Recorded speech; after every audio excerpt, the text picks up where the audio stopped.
Chapter 47. Leap into the Unknown. From the moment the battle began, Ethan, Jackson, and Maria had been swept up in the chaos and fury of the conflict. The transformation into Space Lords had granted them abilities beyond their wildest imagination, yet nothing could have prepared them for the intensity of the war that unfolded above Earth. Ethan, standing in the cramped confines of their ship, felt the rush of adrenaline followed with apprehension coursing through him. The transition from a life overwhelmed by the digital world to the front lines of an intergalactic war was jarring, and yet there was a sense of purpose in this fight that he had never felt before. "We're really doing this, huh?" Jackson said, his voice tinged with excitement. He was checking his gear, ensuring everything was in place for their jump. Maria, always the composed one, nodded firmly. "We have a part to play in this," she said, her resolve clear. "For Earth, for all those we've left behind." As their ship neared Earth, they could see the chaos below through the portholes, cities under siege, the skies alight with the fire of battle. The sight was both terrifying and galvanizing. They were about to dive headfirst into the unknown, to join Nakia and the others in a desperate fight to protect their home planet. Ethan took a deep breath, steadying his nerves. "Remember why we're doing this," he said, more to himself than to the others. "We're not just fighting for survival anymore. We're fighting for something greater." The moment to jump arrived. Nakia, leading the descent, gave the signal. One by one they moved to the hatch, their hearts pounding in unison. Ethan looked at Jackson and Maria, a silent understanding passing between them. This was it. The moment they took the fight to their enemy. Then, with a nod from Nakia, they leaped. The sensation of free falling through space, then Earth's atmosphere, was exhilarating and terrifying. Ethan felt the heat building around him, the friction of re-entry a stark reminder of the peril they were undertaking.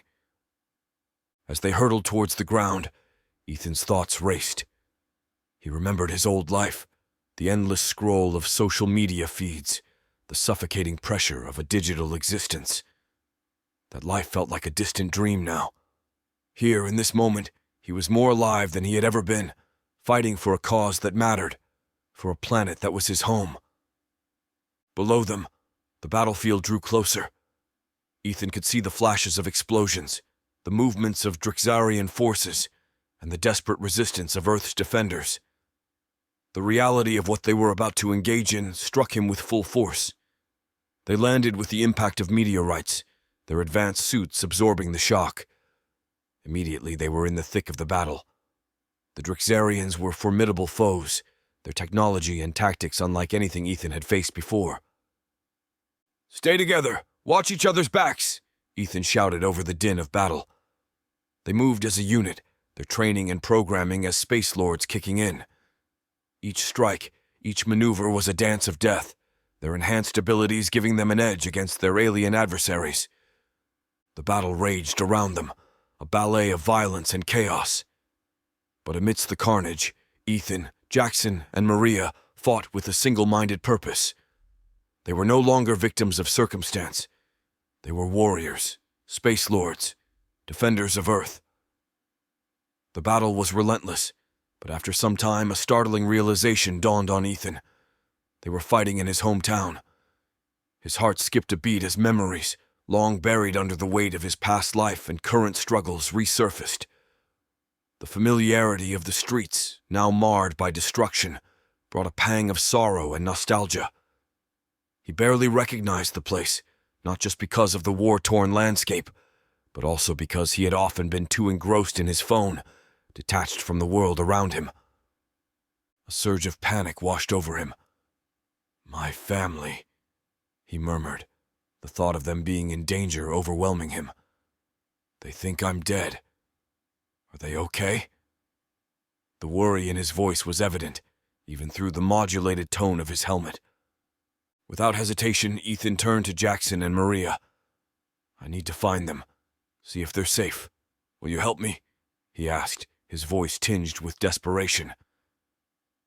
Jackson and Maria nodded, understanding their friend's desire. "Of course, we're with you," Maria responded, her voice firm. The trio navigated through the chaotic streets, fighting off Drixarian soldiers as they made their way to Ethan's former home. Each step was fraught with danger, but Ethan's new reality pushed them forward as they approached the house. Ethan's heart sank. The home where he had spent his childhood, where he had left behind a life and a family, lay in ruins. His eyes searched frantically, hoping against hope that his family had survived. Then, in the backyard, he spotted them, his parents and siblings, hiding from 2 Drixarian soldiers who were methodically hunting for survivors. Time seemed to slow as Ethan and his companions sprang into action, swiftly and silently taking down the alien threats. The moment the Drixarians fell, Ethan's family rushed forward, grateful and relieved, showering their armored saviors with heartfelt thanks.